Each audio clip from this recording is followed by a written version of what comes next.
Pada video kali ini, aku akan menceritakan sebuah kasus menyeramkan yang terjadi di kota kecil yang berada di Cina. Yang mana cerita ini, kalau kalian dengarkan dengan sesama, akan membekas di ingatan kalian. Dan kalau kalian ingin mendengarkan cerita yang menyeramkan, serta cerita yang kompleks, kalian datang di tempat yang tepat. Ini dia ceritanya.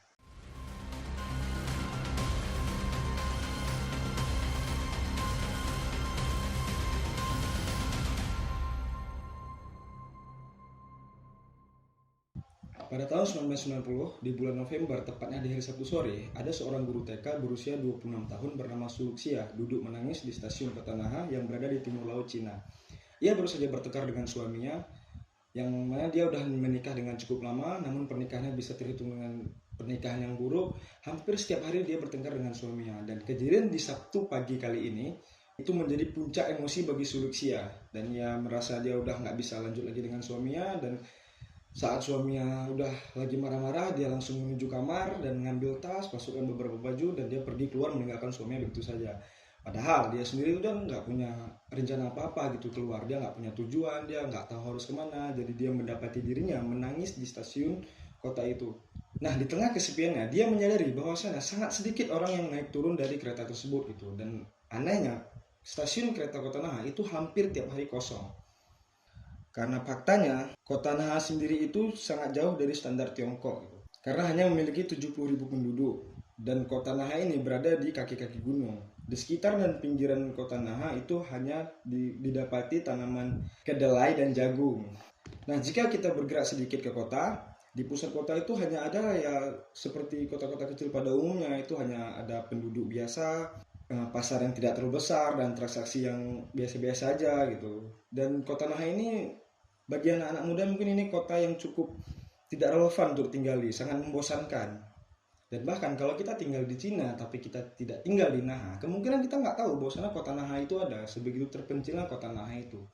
Nah, tapi dalam beberapa bulan terakhir kota Naha ini viral kemana-mana. Kota Naha ini dibahas di beberapa wilayah karena ada kejadian bahwasanya selusin atau lebih wanita yang hilang secara misterius di kota Naha. Bahkan Su sendiri saat dia duduk di stasiun, dia sadar akan bahaya keluar sendirian. Karena pada saat Su bekerja, dia tidak pergi sendirian, dia kadang ditemani dengan temannya, bahkan dia kadang berjalan berpasangan gitu. Tapi semua ancaman-ancaman untuk para wanita yang hilang ini itu diperuntukkan kepada PSK-PSK di kota tersebut, karena yang hilang ini hampir rata-rata itu PSK semua gitu. Dan Su mengira karena dia bukan PSK, terlebih lagi dia adalah guru TK, dia mengira bahwa dirinya tuh jauh dari ancaman atau hal-hal yang seperti ini gitu. Jadi dia merasa diri dia karena bukan PSK, dia merasa diri dia aman. Tapi yang namanya wanita, mungkin dia pasti ada merasa takut gitu. Mungkin dia telah memikirkan bahwasanya dia telah membuat keputusan yang buruk, telah bertengkar dengan suaminya dan dia pergi duduk di stasiun sendiri gitu.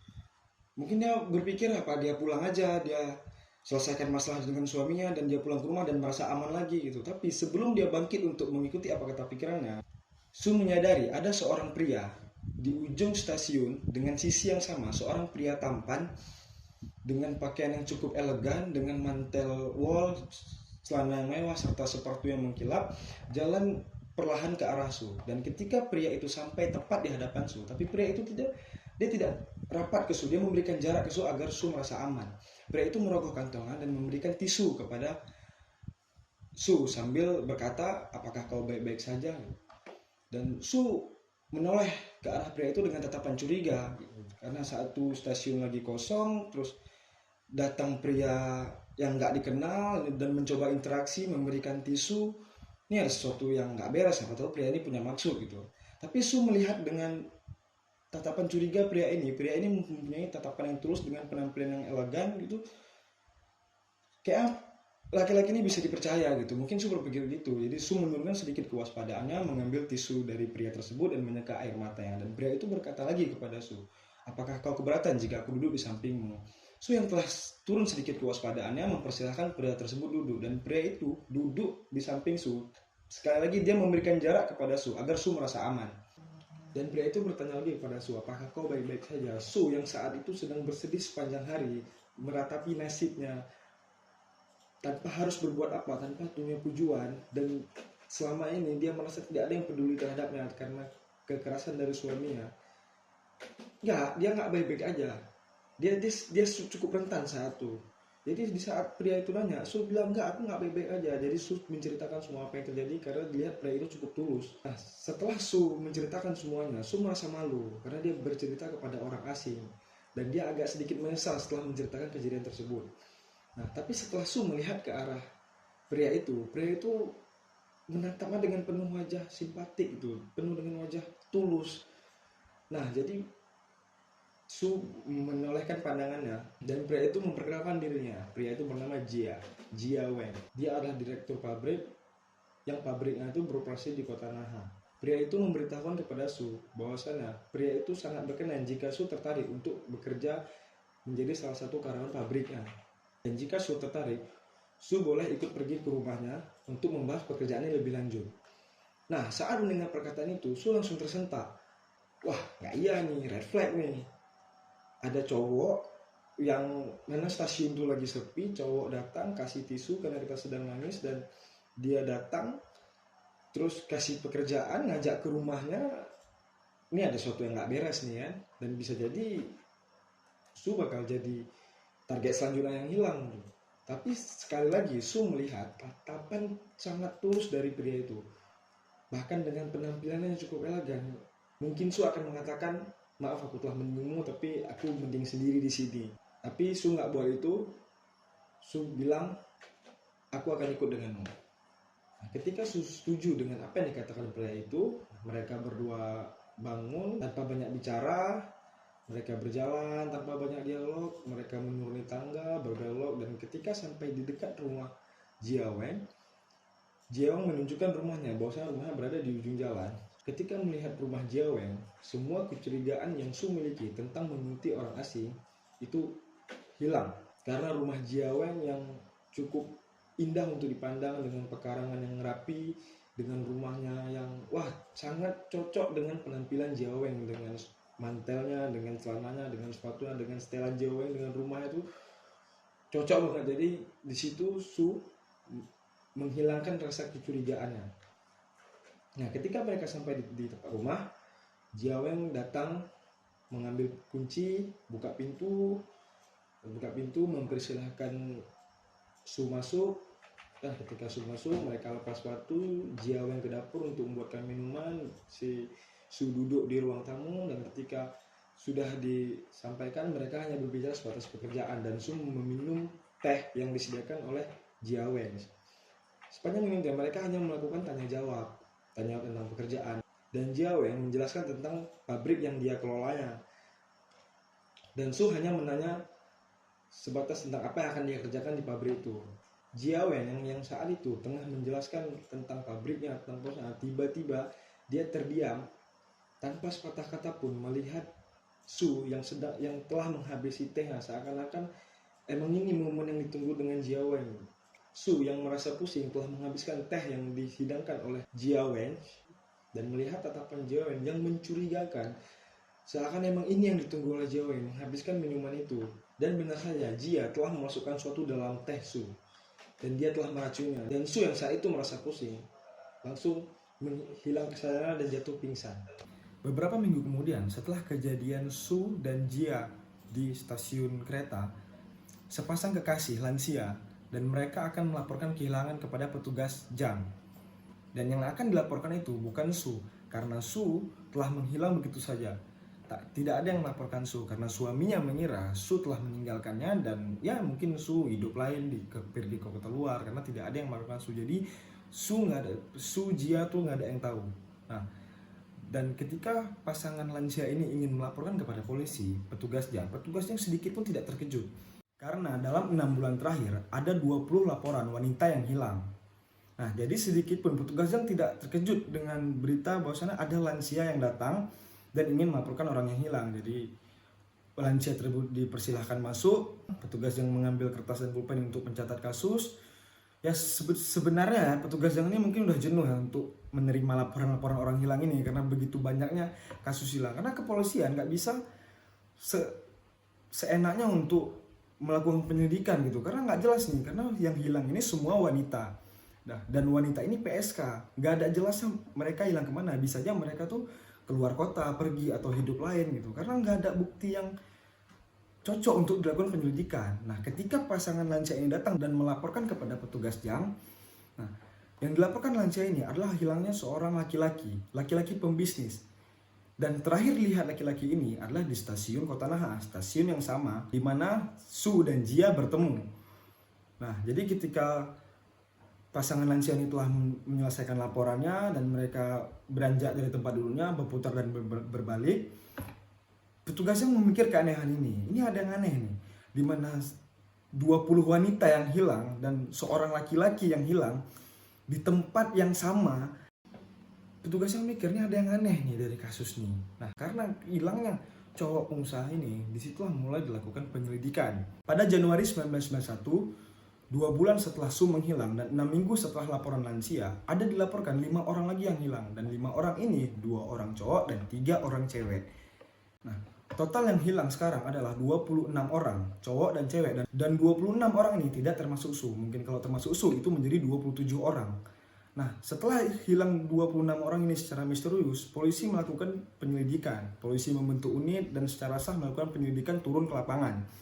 Nah, karena panasnya berita ini, bahkan berita ini tersebar sampai ke kota-kota lain. Bahkan sampai tercipta rumor, jika Anda tidak ingin hidup, pergilah ke Kota Naha.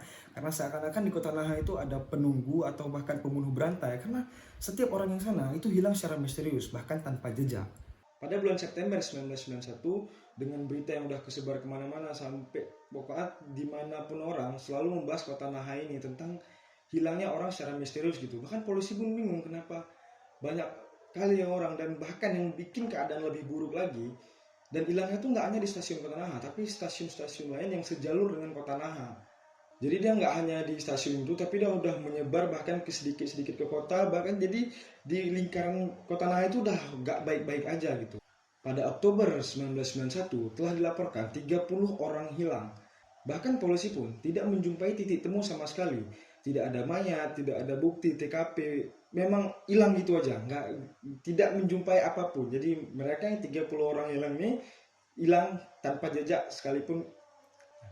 Di bulan yang sama, Oktober 1991, dengan stasiun yang sama yang sejalur dengan Kota Naha, polisi di kota tersebut melakukan patroli. Dan patroli ini nggak ada hubungan dengan orang hilang nih. Jadi kayak patroli ini sekedar ada nggak orang yang buat sesuatu ilegal. Jadi kayak polisi ini keliling-keliling aja gitu, patroli biasa. Nah, pada saat polisi sedang patroli, jadi polisi ada melihat seorang yang tampan mengenakan mantel coklat yang bagus dan celana yang mewah serta sepatu yang mengkilap. Nah, polisi melihat nih ke arah pria tersebut. Jadi pria tersebut nih melihat ke arah polisi. Jadi pas dia lihat ke arah polisi, dia langsung balik badan, ngambil koper dan pergi. Pada saat dia melakukan itu, 2 orang di tempat yang sama melakukan hal yang serupa. Jadi dia melihat yang orang tampan ini melakukan itu, orang ini pun ngambil kopernya dan berbalik dan mereka bertiga berjalan. Dan ini tindakannya kok kita bilang sangat konyol lah, dan ini sangat bisa dicurigai oleh polisi. Jadi polisi datangin orang tuh dan mereka ditahan, dibuka barang-barang dan ternyata mereka bawa narkoba gitu. Nah, karena mereka bertiga bawa narkoba, jadi mereka ditangkap sama polisi, tapi mereka nggak bilang apa-apa, jadi mereka hanya diam aja. Terus polisi nanya gitu, kayak ngapain kalian mari, kemana kalian tujuan kalian apa, buat apa kalian di sini, ini narkoba ini untuk apa? Tapi mereka nggak ada ngomong apa-apa kan. Wah, polisi pun bilang sini KTP kalian, sini KTP kalian. Nah, jadi KTP-nya diambil sama polisi, terus dicek, dan salah satu dari mereka adalah Jia. Ya, dia adalah Jia yang asli yang bawa Su ke rumahnya dan menuangkan teh untuk Su. Tapi polisi ini nggak tahu apa-apa nih tentang Jia. Jia telah meracuni Su bawa ke rumah itu polisi nggak tahu. Polisi hanya tahu Jia ini bawa narkoba ke tasnya dan dia sekarang nggak ngomong apa-apa. Jadi mereka bertiga dibawa ke kantor. Nah, saat sampai di kantor, mereka bertiga diinterogasi, mereka nggak ngomong apa-apa. Si Jia nggak bilang apa-apa. Nah, tapi pas dia nggak ngomong apa, anak buahnya yang diinterogasi 2 orang lagi itu salah satu mulai retak. Nah, jadi ada seorang polisi yang menginterogasi, dia merasa ada salah seorang anak buah Jia seakan-akan mau cerita gitu. Jadi karena polisi yang menginterogasi ini sadar bahwasanya kayak ini kayak dia punya cerita, dia mau ngomong. Jadi daripada polisi yang banyak tanya dan ngepres, dia malah membuat si tersangka ini nyaman gitu dengan kasih bantal, kasih selimut, kayak nggak apa-apa gitu, kok ada cerita aja sama kami, istirahat dulu, ambil waktumu, nggak apa-apa, kami akan melindungi gitu. Nah karena polisi udah bilang kayak gitu, si kaki-kaki tangan Jiaweng tadi itu langsung pecah gitu, dia langsung ngaku, dia langsung bilang sama polisi, narkoba nih nggak ada apa-apanya. Kalau kau pergi ke rumah Jia dan lihat apa yang ada di bawah rumahnya, itu yang akan buatmu terkejut. Dan keesokan harinya, petugas Jang yang sedang santai di kantor kepolisian Kota Naham mendapat telepon dari salah seorang yang menginterogasi Jiaweng serta rekannya. Jadi polisi tersebut memberitahukan kepada petugas Jang tentang narkoba yang dibawa Jiaweng dan pengakuan yang mengerikan dari kaki tangan Jiaweng tentang apa yang ada di bawah rumah Jiaweng. Petugas Jang menutup telepon dalam keadaan sangat kaget itu, dengan mata yang melotot. Dia langsung berpikir, dia merasa orang yang hilang selama ini ada sangkut pautnya dengan apa yang dia dapat barusan. Dan karena dia udah semangat gitu, kayak ini bakal jadi titik temu untuk kepolisian Kota Naha. Jadi dia langsung membentuk unit dengan 20 orang dan 10 dokter forensik untuk menuju ke rumah Jiaweng. Sesampainya petugas Jang dan anggota serta dokter itu di rumah Jiaweng untuk menggeledahnya, pada saat mereka melihat rumah Jiaweng itu persis yang seperti yang Su lihat pertama kali. Rumahnya cukup indah dan mereka jadi ragu gitu, kayak nggak mungkin ada sesuatu di dalam rumah nih gitu. Nah, cuma karena udah dengar laporan dan ada pengakuan yang mengerikan, jadi mereka tetap masuk dan mereka mendobrak pintu rumah Jiaweng dan mereka masuk. Ya mereka nggak menemukan apa-apa, tapi mereka menyium bau yang nyengat gitu, yang kayak bau apa nih ya. Nah, dan mereka menggeledah nggak menemukan apa-apa. Terus mereka buka pintu ke ruang bawah tanah, dan pas ruang bawah tanah ini dibuka itu kayak baunya tuh langsung nyengat nih. Dan ruang bawah tanah itu cukup gelap ya, tanpa cahaya sama sekali. Dan mereka perlahan masuk dengan keadaan yang cukup gelap. Mereka meraba-raba, tapi semakin ke bawah baunya itu semakin nyengat, dan bahkan ada petugas yang hampir pingsan. Dan karena nggak sanggup, mungkin takut teracuni dengan bahan kimia atau apa, mereka semua keluar dan mereka mengenakan masker sebagai SOP dan mereka turun lagi. Setelah sampai di ruang bawah tanah Jiaweng, mereka hampir tidak menemukan apa-apa selain bau yang sangat menyengat gitu. Nah, jadi ada salah seorang polisi yang menyadari bahwasanya di ruang bawah tanah Jiaweng itu, tepat di tengahnya ada sebuah lubang yang bisa dibuka, dan begitu lubang tuh dan disenter sama salah seorang polisi, mereka nggak percaya apa yang mereka lihat. Nah, tidak lama setelah ditemukan lubang itu, di polisi yang lain menemukan sebuah kaset rekaman video, yang mana rekaman video ini akan menjelaskan apa yang terjadi di lubang itu. Nah, untuk mengetahui hal itu, kita perlu kembali setahun ke belakang, di mana Su dan Jia bertemu dan Su dibawa ke rumah Jiaweng dan diberikan tes tetap pingsan. Nah, setelah Su pingsan akibat meminum teh yang telah disediakan Jiaweng, dia terbangun beberapa jam kemudian. Dia terbangun, dia nggak tahu berada di mana karena di saat itu dia cukup gelap, nggak nampak apa-apa. Jadi dia hanya meraba-raba di sekelilingnya. Dia merasa dia seperti di sumur karena dia merasa ada keras-keras, kadang dia ada yang lembek, terus dia berlendir, terus bau menyengat. Dia bingung gitu. Dan pada saat dia meraba-raba, dia di mana nih, dia bingung gitu. Udah di saat yang sama pintu atas itu terbuka. Jadi pas pintu atas terbuka, dia langsung menoleh ke atas. Pas gelap dia lagi meraba-raba, terus dia lihat dengan ada cahaya yang masuk. Pas cahaya itu masuk, dia lihat sekelilingnya itu orang mati, mayat berserakan. Bahkan dia merasa bahkan ada yang gerak gitu, karena dia udah takut. Pas dia lihat di atas itu ada Jiaweng lihat dia sambil tersenyum, terus dia bilang kayak, tolong keluarin aku dari sini, gitu. Dan Jiaweng menatap dia dengan senyuman kecil gitu. Dan Jiaweng bilang, kalau kau aku keluarin, apakah kau mau buat apa yang aku suruh? Ya Su yang lagi panik gitu, ya kalau kita pun di situ kita pasti kayak ya keluarkan dulu kan. Tapi Su lagi panik, dia bilang ya aku akan melakukan apapun yang kau suruh gitu. Nah, jadi Jiaweng tadi udah nengok Su dalam keadaan panik, dia tersenyum, dia tarik Su, dan Su keluar dari situ. Beberapa hari kemudian, setelah Su dikeluarkan dari lubang neraka itu oleh Jiaweng, Su kembali ke stasiun Kota Naha, tempat dia pertama kali bertemu dengan Jia. Tapi kali ini dia ke stasiun tuh, dia nggak mau pergi kemana-mana, dia hanya sekitar melihat keliling. Nah, jadi pas dia lagi lihat keliling, ada seorang laki-laki yang sedang duduk di stasiun itu, seorang laki-laki pembisnis. Nah, jadi Su datang ke arahnya dan nggak tahu persis kayak mana Su mengajak dia, ya mungkin karena dia cowok dan Su mungkin menggoda dengan bahasa-bahasa yang agak seksi gitu untuk membujuk pria tersebut ikut dengan Su. Dan setelah laki-laki itu tergoda dengan apa yang diucapkan Su, laki-laki itu mengikut apa yang Su inginkan, mereka belanja dan Su membawanya ke rumah Jiaweng. Laki-laki itu mengikut dengan Su dan Su membukakan pintu untuk laki-laki itu, mempersilahkan masuk, buka sepatu, dan Su menuntun laki-laki itu ke arah dapur dan si Jiaweng sudah menunggu dengan kawat di tangannya. Dan ketika laki-laki itu masuk, dia langsung cekek pembisnis itu, diputar manda, ditarik sampai pingsan. Nah, setelah pingsan, Bayan itu dibopong sama si Su dan Jia, dibawa ke ruang bawah tanah, tapi nggak taruh dalam lubang. Jadi ditaruh aja di lantai gitu. Dah, terus si Jia Weng pergi ngambil rekaman video dan merekam Su. Nah, Su nggak bisa berbuat apa-apa. Dia tahu apa yang harus lakukan. Dia harus nurut sama Jia Weng. Nah, jadi si Jia merekam Su dan Su ngambil pisau ngangkangin mayat pembisnis nih kayak jadi di situ sama si Jiawang ini di zoom, bahkan suara zoom ini sampai terdengar mungkin ke telinga Su kan. Mungkin dia sangat takut, tapi lebih takut lagi kalau dia yang kenapa-napa gitu. Jadi udah di videokan sama si Jia berdiri tepat di dada si pembisnis itu dan Su menusuk jantungnya.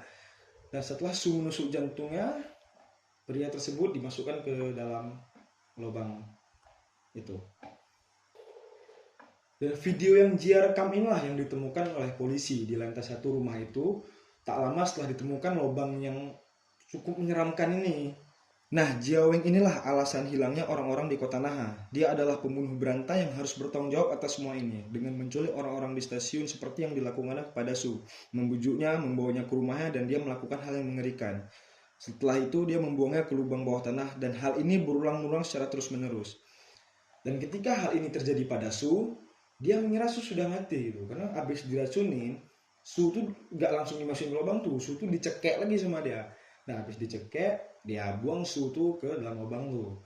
Nah, dalam beberapa jam kemudian dia mendengar suara dari lubang tuh. Jadi pas dia buka lubang tuh dia melihat bahwasanya Su masih hidup gitu. Dan karena dia melihat Su masih hidup, dia dapat ide gitu. Apa aku buat aja dia jadi pembunuh kayak aku, mungkin dia bisa bantu aku. Itulah yang dalam pikiran Jia Weng yang membuat si Su itu bisa keluar. Kalau dia mau keluar dari lubang itu dia harus ikutin maunya aku. Itulah syaratnya. Apa aku buat aja jadi pembunuh kayak aku, dia bisa bantu aku nih. Nah, jadi setelah dikeluarkan, nah sebenarnya si Su ini sebelum dia menculik si laki-laki pembisnis nih, sebelum membujuknya, dia sempat mencoba lari. Dia mencoba lari, dia ingin melaporkan kepada polisi, tapi Jia Weng tidak sebodoh itu. Jia Weng sudah berpengalaman dalam hal ini. Jadi begitu dia ingin mempercayakan kepada Su, dia bolak-balik dia membutuhkan Su dari belakang. Nah, ketika Su ketahuan ingin mencoba lari, dia tarik Su, dia bawa ke rumahan dan Su tuh dihajar habis-habisan. Dan kalau Su mencoba lari lagi, Su itu didatangin keluarga Su dan keluarga Su tuh bakal dibunuh semua dan dimasukkan ke lubang itu. Dan otomatis Su merasa takut. Nah, makanya pas Su udah merasa bisa dikontrol, Jia Weng menyuruh Su untuk mencari korban. Pada saat ada laporan lansia tentang seorang laki-laki pembisnis yang hilang beberapa bulan yang lalu, itu adalah korban pertama Su. Jadi alasan korban-korban berubah dari wanita ke cowok, karena pada sebelumnya korban yang hilang ini semua itu wanita PSK, semua wanita, dan tiba-tiba korban berubah menjadi pria, dan pria-pria inilah yang menjadi target Su, karena Su menargetkan seorang pria. Sedangkan pada zaman Jia Weng sendiri dia hanya berfokus pada wanita, karena baginya wanita tuh sangat mudah dimanipulasi gitu. Dan ketika dia sudah mengajak Su untuk bersekongkol dengannya, Su menargetkan pria. Dan dia tidak hanya berhasil mengontrol Su, dia bisa meyakinkan 3 orang lainnya dengan cara yang serupa, termasuk mantan istrinya. Semua menurut seperti yang Jia inginkan, karena Jia memegang kendali penuh terhadap mereka. Jia tuh memegang kelemahan mereka, dia tuh punya kartu as kalau mereka nih berani ngelawan gitu. Jadi nggak bisa macam-macam orang ini sama Jia. Dan sampai pada 22 Oktober tahun 1991 di mana mereka tertangkap karena narkoba dan diinterogasi. Nah, pada saat itu dan ada salah satu kaki tangan Jia yang retak dan ingin mengaku, dan yang mengaku itu adalah Su. Dialah orang yang hilang, tapi dia tidak ada yang melaporkannya, tidak ada yang tahu dia hilang, dan dia ada di sana pas Jia dan yang lainnya ketangkap. Dialah yang ditawari bantal dan selimut untuk mengatakan yang sebenarnya, dan akhirnya dia mengaku.